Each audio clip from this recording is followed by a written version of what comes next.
Loudmouth Louis by Anne Fine. Chapter 1. Silence is Golden. It was my own fault, I admit. I could have been in the group that chose to organise the raffle, but I was too busy chatting to Melanie to bother to put up my hand. And I could have joined the group Miss Sparks said could run the bring and buy stall, but I was leaning across to whisper something to George, so I missed that chance too. And then Steve and Arif and Ariane finally persuaded Miss Sparks to let them run a who can have wet sponges thrown at them longest competition. And I'd have joined up with them. But she was still mad at me for chattering in class, so she wouldn't put my name down. She just set her timer as usual. "Silence is golden, Louis Todd," she said. "If you can button your loud mouth for 5 whole minutes, I'll write your name down. And if you can't, I won't." I couldn't. So she didn't. So I was still sulking when she wrote down the names of people who wanted to do the biscuit making, and the guess the number of lollipops in the jar, and the great big used book sale. The trouble is, I was still sulking when she asked if I wanted to join the very last group, who were going to set up the fast cheapo car wash. "No thanks," I told her. "I have a brilliant idea of my own to make some money, and it's private." "That's nice," she said. You could tell she was pleased that I wouldn't have to discuss it with anyone. "And now it's time for maths." So, as I told you, it was all my own fault.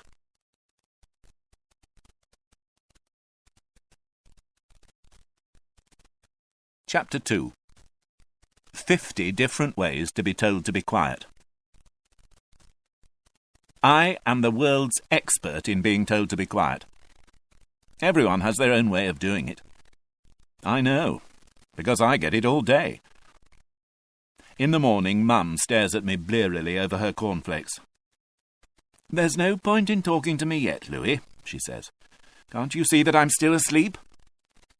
When we're leaving the house, Dad claps his hand over my mouth. "Hush up, Louis. Just give me a moment to think if there's anything I've forgotten." At the lollipop crossing, Mrs. Fryer says, "Louis Todd, you rattle on like a stone in a tin can." The big boys in the playground say, "Stuff it," or "Shut your cake hole," or "Belt up," or "Stow it." In case you're tempted, I should warn you that my mother says if she ever hears me say any one of those again, all I'll get for Christmas is a freshly spanked bottom. In assembly, Mrs. Heap says, "Is that Louis Todd I hear talking?" Or, sometimes, "I take it that what you're saying, Louis Todd, is a whole lot more important than what I'm saying. So why don't you come up here and tell it to everyone?" That shuts me up pretty sharpish. Back in the classroom, Miss Sparks says, one by one through the long morning, "Stop talking, Louis. Be quiet, please. That's enough, Mr. Loudmouth. Louis, I'm speaking. Do stop distracting other people. I don't recall saying you could work in pairs." At lunchtime, the dinner ladies stand right over me and say things like, "Give over prattling, Louis Todd, and finish your sponge pudding." Or, "Stop rabbiting on and eat. Can't you see that we're waiting to get on and wipe this table?" After lunch, back in the classroom, Miss Sparks starts up again. "Don't start nattering. I'm sick and tired of hearing your voice, Louis." I think Ben was talking.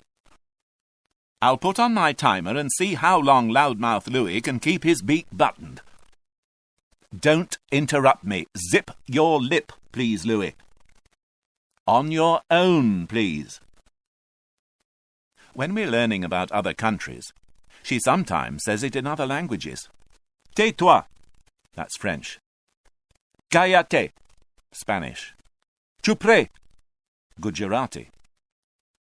By the end of the day, she's usually digging in her bag for her aspirins. "Louis, you realise that you've given me another splitting headache?" Once she was so fed up she even said as I was going out of the door, "I shall know when you're dead, shan't I, Louis Todd? It'll go nice and quiet." After all that, It's lovely to get home to Gran.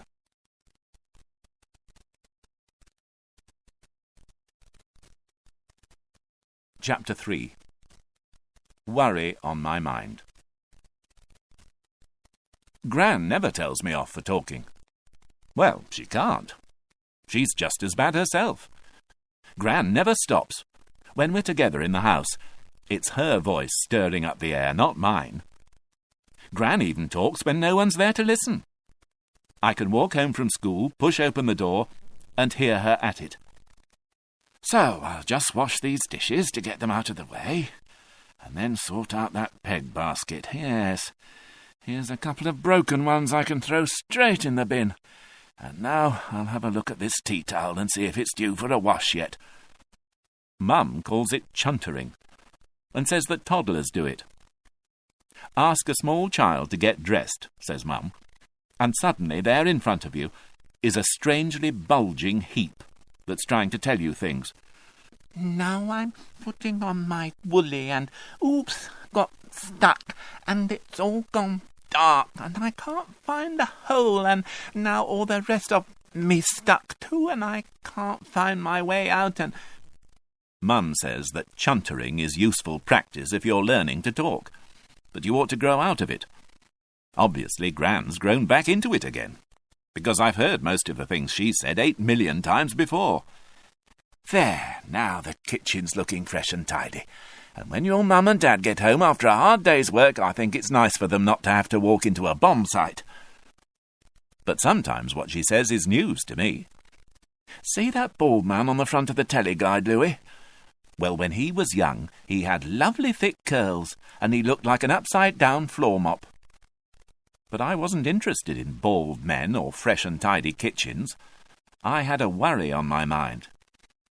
Gran, I said, today I did something really stupid.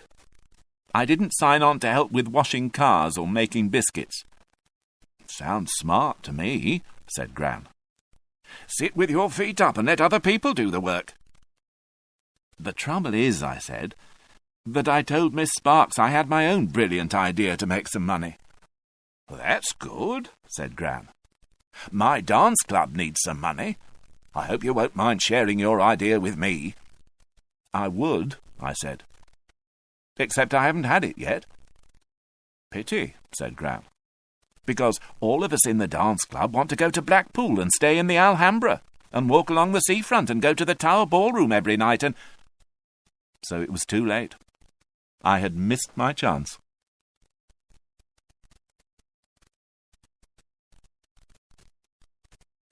Chapter 4. Don't mind my dad. I tried talking to her again later. Dad wasn't listening. He was slumped on the sofa watching Leighton Buzzard Wanderer's greatest goals. Dad watches football videos for half an hour after he gets home. Gran tells him off. But Dad says if she'd had 40 little savages yelling at her all day, she'd sit and watch Leighton Buzzard Wanderer's greatest goals with him. My dad's a teacher. Did I mention that? Gran, I said, about this brilliant idea I need for making money. She had a think. You could put lots of lollipops in a jar, she said, and make people pay to guess how many there are. Someone's already doing that, I told her. Shh! Dad's voice came up from the sofa. Here comes the first of Lenny Potter's unforgettable match savers. Well then, Gran said to me, how about setting up a great big used book sale? That's been picked too, I said. On the television, Lenny Potter took a penalty back in the Stone Age when Leighton Buzzard Wanderers wore those old yellow shirts with purple stripes. Pity about that nasty rash of his, Gran fretted. Shh, Dad said. I said, he doesn't look as if he has a rash to me. That was back then, said Gran, when he was young and fit. I saw him last night on A Question of Sport, and he'd come up in pink lumps. Dad raised his head over the rim of the sofa. Instead of joining the two of you to grieve over the poor man's skin problems, he said, might I just be permitted to watch his famous left-footed volley from the halfway line in peace and quiet? Don't mind my Dad. Like Mrs. Heap, he can be very sarcastic. Sad, too, about his poor wife, persisted Gran. Shh, Dad said. This is the corner kick that flew in above the great late Juan de Silva like a bird. Her big mistake, of course, said Gran, was leaving a fine man like him to marry that bear. She married a bear? Gran gave me a very pitying look and turned back to Dad. What was his name, Brian? Giant great lump of a fellow who wore floppy bow ties and knew a lot about furniture, always on Antiques Roadshow, you remember? Dad huddled closer to the television as Lenny Potter, now in a purple shirt with yellow stripes, booted the ball all the way from the hot dog stand to the entrance to the ladies. He had his fingers in his ears. Dad, not Lenny Potter. Gran, I reminded her, about this brilliant idea I need for making money for school. Dad's head came back over the sofa. What does your school need money for now? For the new library. He sank back down. That's all right, then, he told me. Someone like you needn't feel bad about not raising any. They'd never let you in anyway. Libraries are quiet places. I can be quiet when I want, and pigs can fly. He went back to watching his video. Gran could see that my feelings were hurt. You could always run a raffle, she suggested. Or even a bring and buy stall. Her eyes lit up. I could give you those nice socks with dancing Santas to take in, since your father won't— Shh, Dad said. You're talking through the great direct free kick that sailed in on a perfect curve. The raffle and the bring and buy stall are both being done already, I told Gran. And so is the who can have wet sponges thrown at them longest competition. People don't want wet sponges thrown at them, Louis, Gran said. What people want is useful things. Like having their cars cleaned cheaply. Or nice things like homemade biscuits. She leaned over the sofa. You wouldn't pay to have wet sponges thrown at you, would you, Brian? No, Dad said. But I'd give quite a lot of money to be able to sit and watch my video in peace and quiet. Gran didn't even hear him. But I did.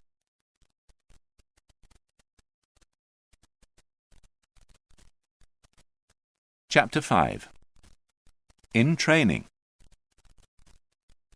So, that's how the brilliant idea was born. Louis Todd's Great Sponsored Silence. First, I had to get in training. On Monday, I tried to keep quiet all the way back from assembly to the classroom. I got as far as the turn in the corridor. Then Lucy said, Louis, and I said, what? So, that was 13 seconds. I had another go back in the classroom. I want everyone to be quiet while I give out the measuring kits, said Miss Sparks, and that includes you, Louis. So I was quiet. 10 seconds? 20? 30? And then, I don't want that one, I told her. That one's got bits missing. 31 seconds, if you're generous. Not very good. I tried again during percussion band. I reckoned that there'd be so much noise going on around me that I could probably give my own voice a rest a bit more easily. How wrong I was. First, Mr. Hambleton gave me the cowbells to hand out. I gave the first to Melanie, in perfect silence. 10 seconds, looking good. I gave the second to Marisa, in silence too. 15 seconds. And then I gave the last one to Alfie. There you go, I said. Cowbell. It suits you. I hadn't kept counting, but it wasn't a record. It would have been 18 seconds at most. I gave up for the rest of the class. I like percussion band, and keeping quiet when you can hardly be heard over the bongos and chime bars and woodblocks and triangles is pretty much a waste of time. So I only tried again when it was time to collect up the tambourines. I didn't speak as I walked round the circle, taking them. But as I passed George, I couldn't help giving all four a jolly good rattle and saying, Ole! So, that was pretty much a waste of effort. Back to 10 seconds at most. On the way home, I walked by myself as far as the Lollipop Crossing, 42 seconds. Then Mrs. Fryer said, Why are you staring at your watch, Louis? Are you late for something? No, I said. 46 seconds. Not an impressive record. I was so fed up I walked home with Emma and talked to her non-stop about Leighton Buzzard Wanderers. Give up on training for today, I thought, as I walked through the door. No point in trying in the same house as Gran. But I was wrong. As soon as I explained what I was doing, she started rooting through one of the kitchen drawers. "What are you looking for?" "Sticky tape." She held it up. "Just a few inches over your mouth. Trust me, it'll work a treat."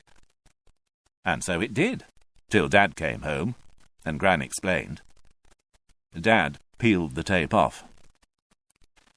"Don't think that poor Miss Sparks hasn't dreamed of doing this," he said.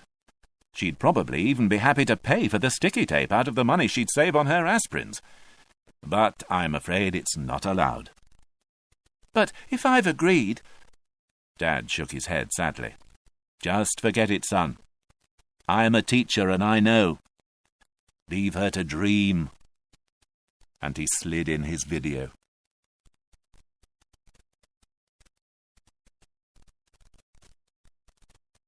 Chapter 6. A New Manager. When Mum came home, she found me crying at the bottom of the stairs. "What's all this?" "Nothing," I snivelled. "Come off it, Louis. Something's wrong. Tell me." She pulled me on her knee, and I explained about the sponsored silence and the sticky tape Gran put on my mouth and not being able to keep quiet without it. Mum patted me gently. "What you need," she said, "is a new manager." I wiped away my tears. "What, like Leighton Buzzard Wanderers?" "That's right." "But who?" "Who do you think?" Mum said, grinning. "Me, of course."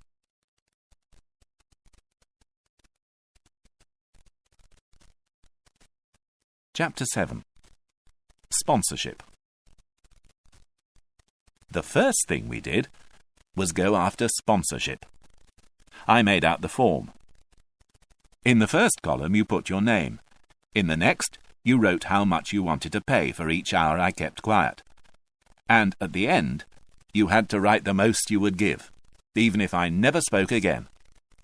"That's only fair," said Mum.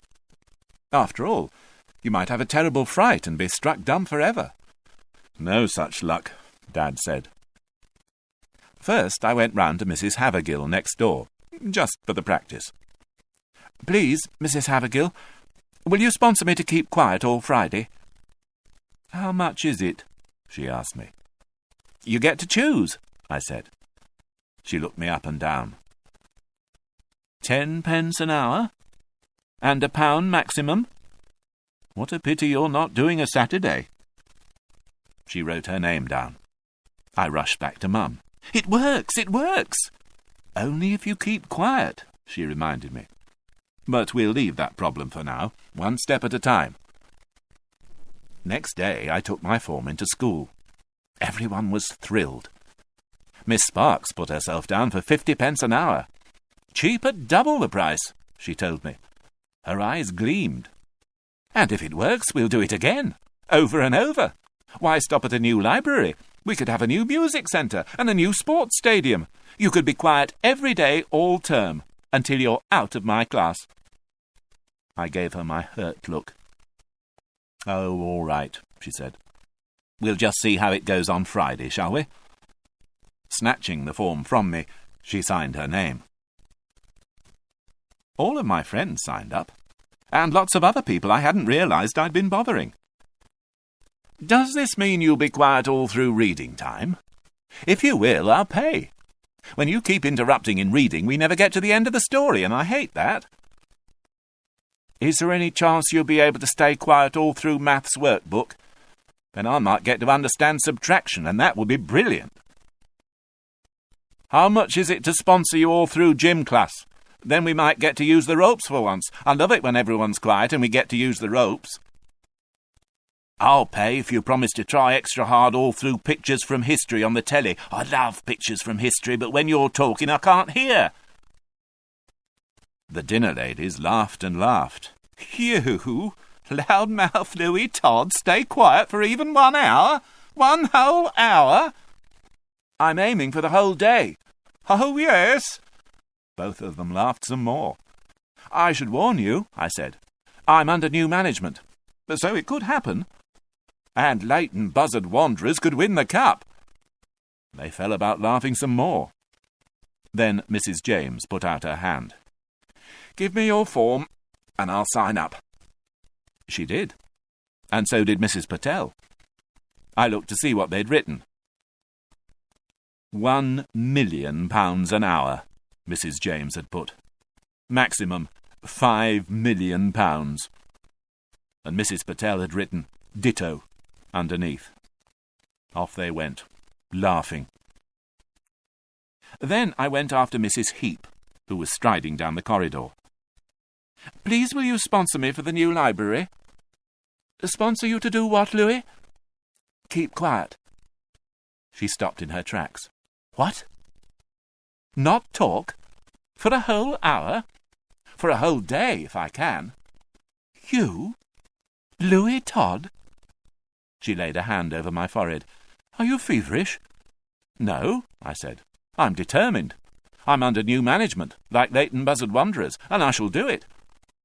She seized my form.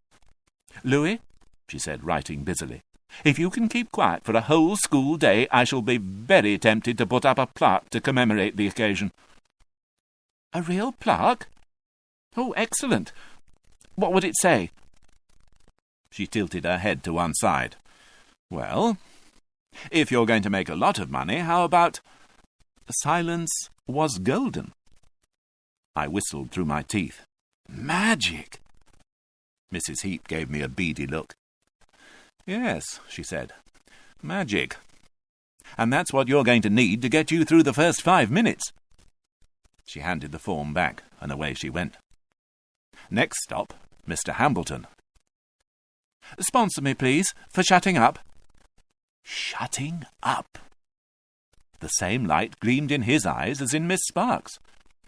"What? All through percussion band?" "I would," I said. "Except that percussion band isn't till next Monday, and I'm doing this Friday." "I'll get the timetable changed," he cried. "I'll go after Mrs. Heap right now and make her do it. This is an opportunity not to be missed." He snatched the form and scribbled on it madly. "A whole percussion band practice without you talking. Oh, it's too good to be true. I can hardly wait. Roll on Friday, and I'll tape record it, so I know how it sounds, and can listen to it over and over in all my darkest hours. Oh, wonderful! Amazing! I never thought I'd see the day." He spun me around in the corridor. "Oh, what joy!"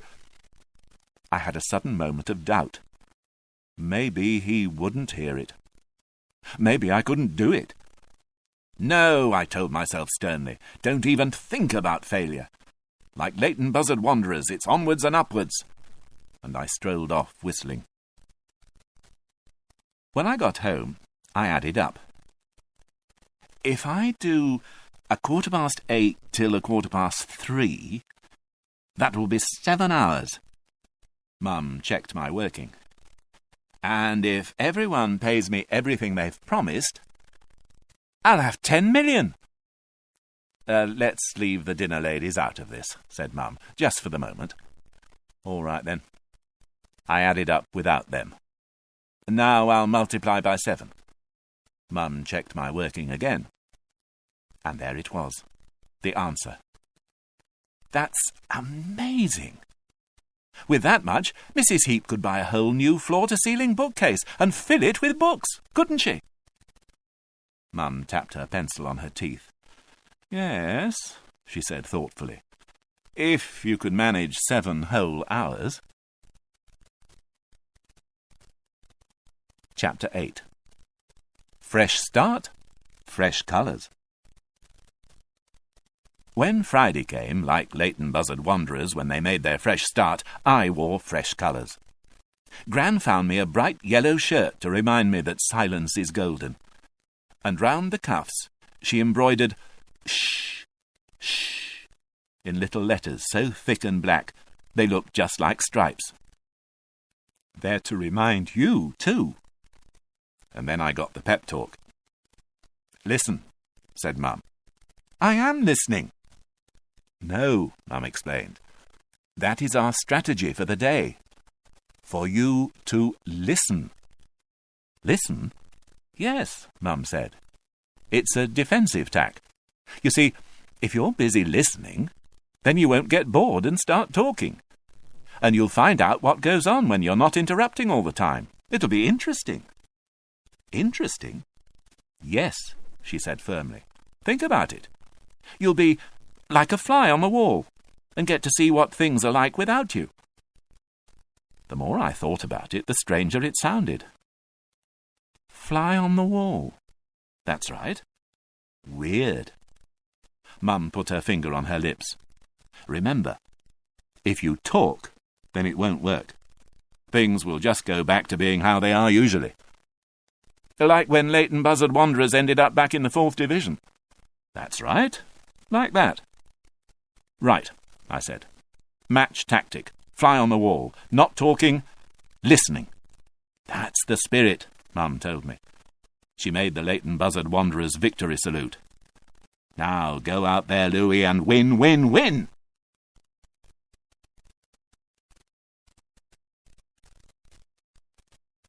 Chapter 9.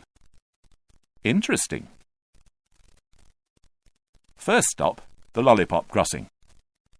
As I walked closer, Mrs. Fryer was reaching out to pull Bernie Henderson back from the curb as usual.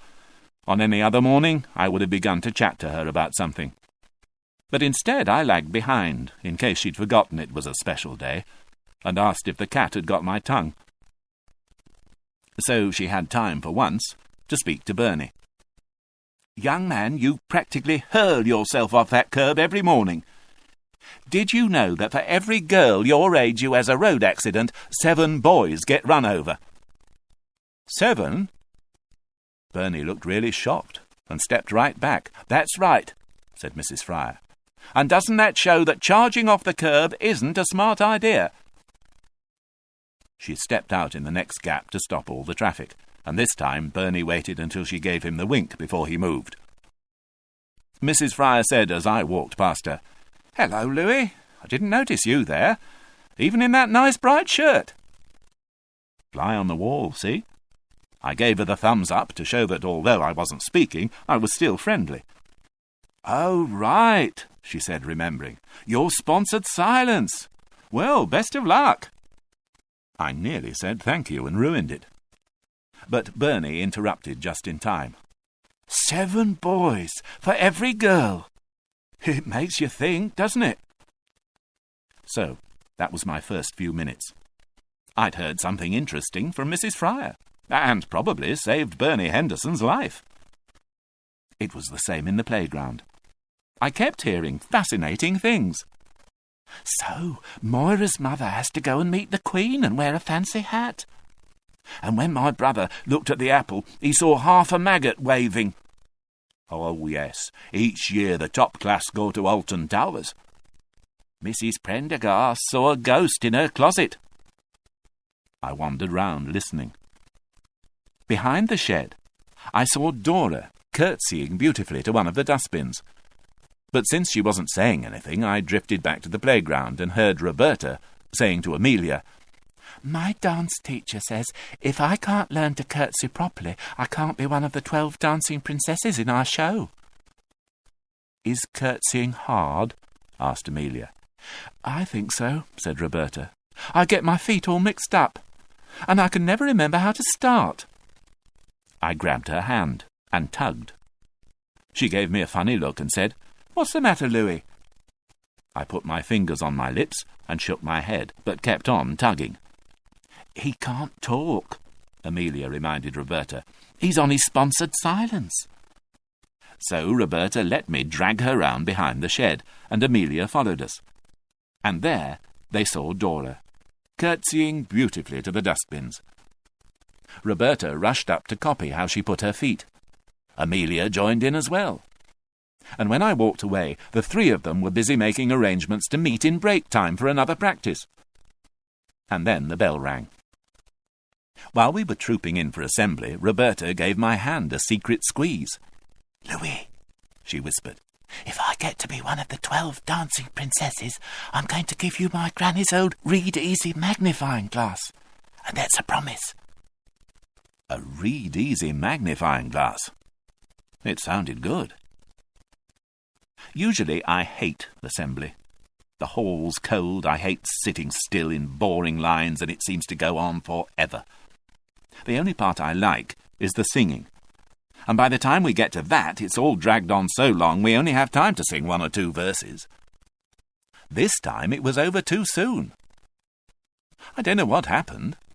1 minute Mrs. Heap was nattering on as usual about not dropping litter and noise in the corridors, but because I couldn't just turn to the person next to me and whisper as usual, I had to stare round quietly. And that's how I came to notice the second hand on the clock. I watched it sweep round. When it reached the exact top, I shut my eyes and tried to guess how long a minute was. When I opened my eyes again, thinking I'd see the second hand swooping past the top again, it was still only halfway round. I tried again. This time I was better at guessing, only 20 seconds out. The next guess was even closer. I missed by just 5 seconds. Then I tried counting. First, I did a minute's test run, watching the clock and getting the rhythm right. After all, being able to count to a minute without a watch might come in useful if I ever join the army or a television company. Then, after my test run, I had another go with my eyes closed. And I was spot on. Perfect. So I did it again to prove it wasn't just a fluke. And this time I was only 1 second out. So I counted that as well.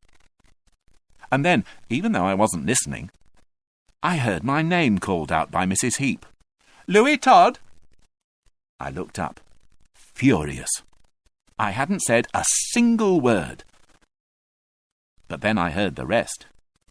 "Can sing the song along with all the rest of us without spoiling his big silence." Mrs. Heap waved at Mr. Hambleton at the piano. "And since I haven't had to keep stopping this assembly to tell people off for talking," was she looking at me? "Today we have time to sing every verse." Excellent. And Mr. Hambleton picked the song that he knows is my favourite. Curious. I'm not used to sitting quietly through work time. I kept on nearly cracking. In the end, I pretended I'd forgotten what Dad said and borrowed Bethany's sticky tape. Miss Sparks pretended not to see me sticking it over my mouth, and we got on with maths workbook. I couldn't talk, so I was forced to listen. "I can't do subtraction," Bethany was wailing. "Easy peasy," said Lyle. "I'm stuck." Lyle leaned over Bethany's workbook. "You're not stuck. You just have to borrow." "I hate borrowing," Bethany grumbled. "I always get it wrong when I pay back." I was about to tell Bethany all about the time I got all 20 wrong, but the sticky tape stopped me. So I just had to listen to Lyle explain things to Bethany. "Have you got it now?" "Nearly. Just tell me one more time." So he explained it again, and I still had to listen. "Now do you understand?" "Yes," said Bethany. "But just tell me the bit about paying back one more time." So Lyle said it again. I nearly peeled off my sticky tape to tell him to shut up, but I didn't. And then Miss Sparks came and stood over us for 10 whole minutes while we got on with it. And Bethany got every single one of them right. And so did I. Interesting.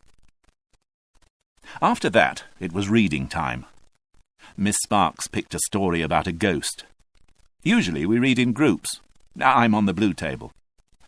But on the day of my big silence, she brought in a big pile of books and said we'd be reading in turns round the whole class. "Except for Louis," she said, "because he can't talk. So he's going to have the ghosts part, because going woo doesn't count." It made a nice rest from the silence, going woo, woo, I went.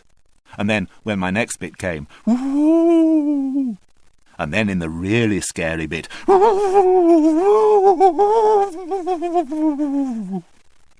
"That was very good," Miss Sparks said at the end. Everyone read beautifully, and Louis's wailing was excellent. I didn't say, "You're welcome." I just grinned. And then, before I could even believe we'd got through a whole story before the bell, it rang for lunchtime.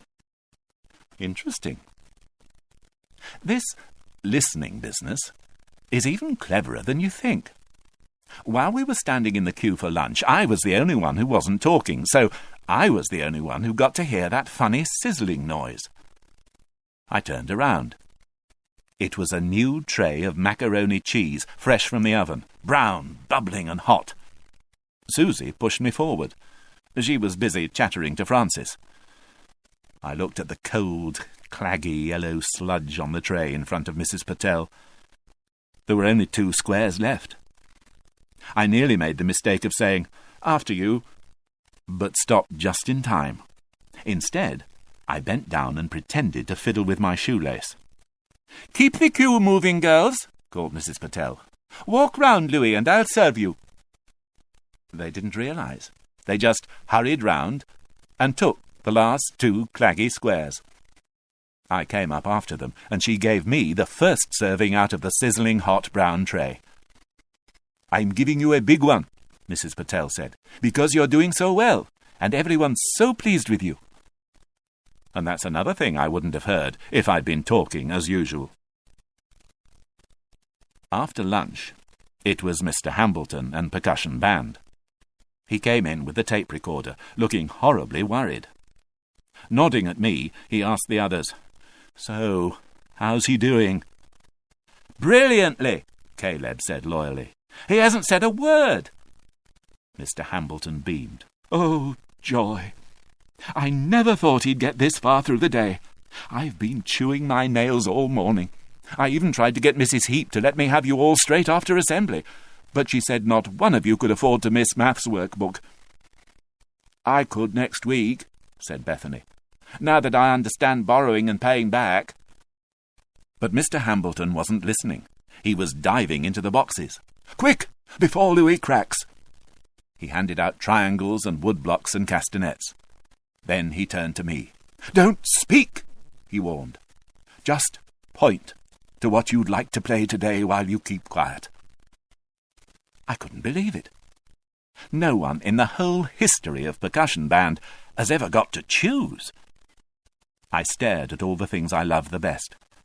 The glockenspiel, the chiming bells, the marimbas, the cymbals, the timpani drum. I picked the chiming bells. When we were all set up, Mr. Hambleton stood by the tape recorder and made a speech.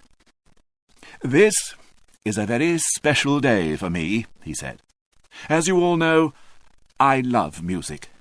It is my greatest joy. So it has been a great strain and a misery to have it ruined every single week by constant chattering and interrupting." If I hadn't been on a sponsored silence, I'd have spoken up then and said that it wasn't all me. But I was, so I didn't. "But today—" Mr. Hambleton's eyes shone and his voice wobbled. He couldn't carry on. He was too moved. I felt a little nervous. I'd had a lot more practice interrupting than playing on the chiming bells. But when we started, it was really very easy. If you're not talking, you have time to watch. And then you see him pointing your way when it's time to get ready.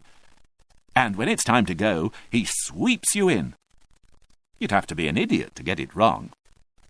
Or not really listening. We played Surf Song and Bell Time and Ghost Walk Rock. Then we swapped instruments. I chose the cymbals this time and carried on. We did Circus and Twilight Time. "Oh, this is wonderful," Mr. Hambleton said when the tape clicked at the end. "We have time to record on the other side." So we did Dem Bones, Punch and Judy, and Lullaby before the tape ran out and the bell rang. "Oh, thank you," cried Mr. Hambleton. "Thank you all." He clutched the cassette tape to his heart. "I shall treasure this," he told us. "Treasure it. Thank you to everyone. Thank you, Louis. Thank you, thank you. He was still saying it as we trooped out. Thank you. Oh, thank you.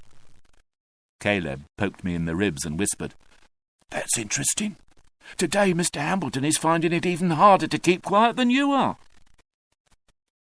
Then it was time to go and watch Pictures from History. I sat next to Jeff, since he was sponsoring me particularly to shut up through that. We chose chairs in the middle of the front row, and I was really glad because it was amazing. First, they explained about what people did in the days before toilets were invented. Then they showed a film about a pretty girl who emptied her slops out of her attic window onto the Lord Mayor and ended up marrying him.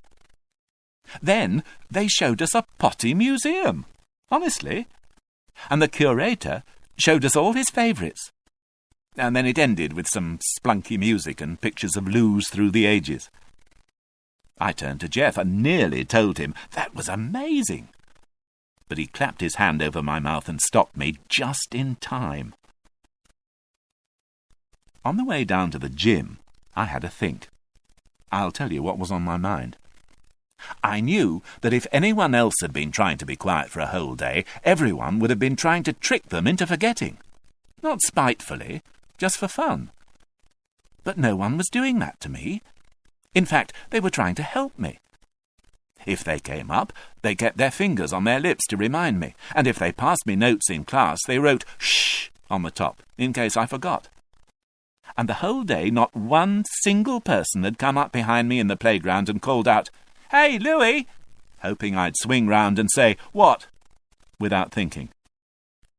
And I thought I knew why.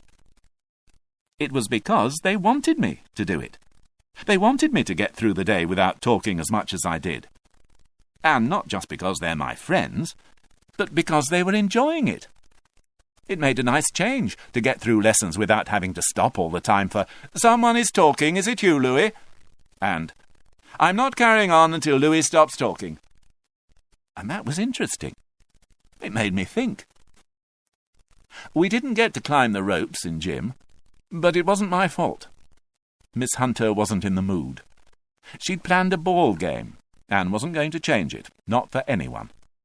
Not even for someone so quiet they heard every whisper.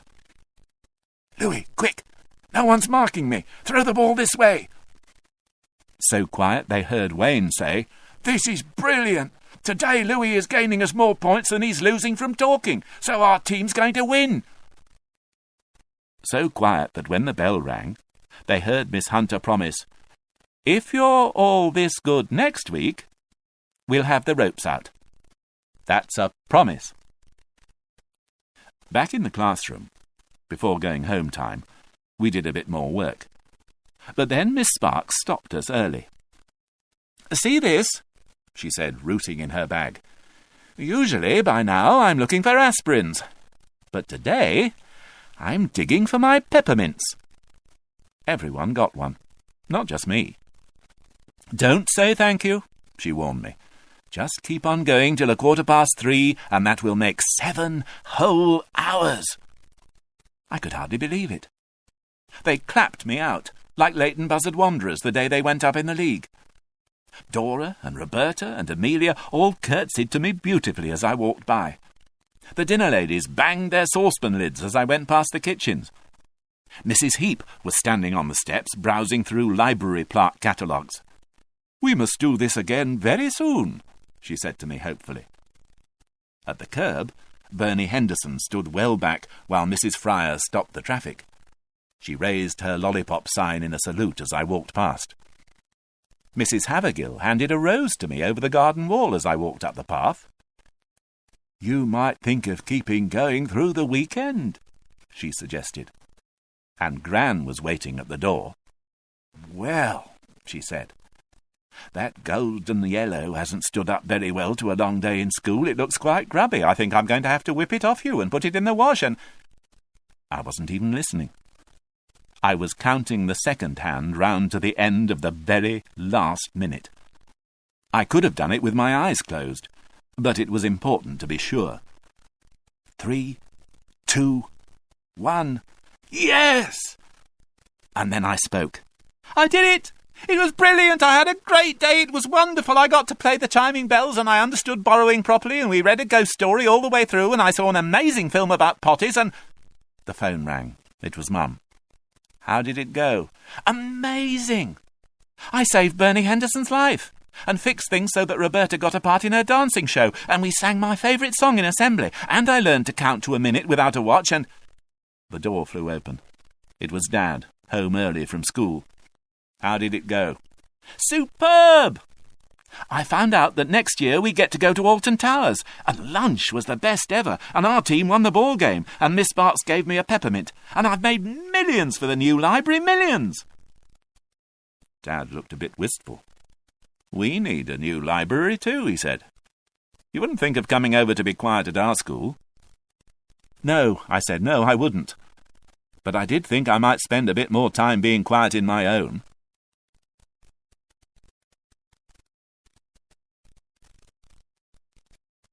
Chapter 10. Fly on the Wall. And so I have. Not terribly quiet, and not all the time, but just enough. Everyone's happier. They all paid up, except for the dinner ladies, who tried to pretend that their noughts were just fancy decoration.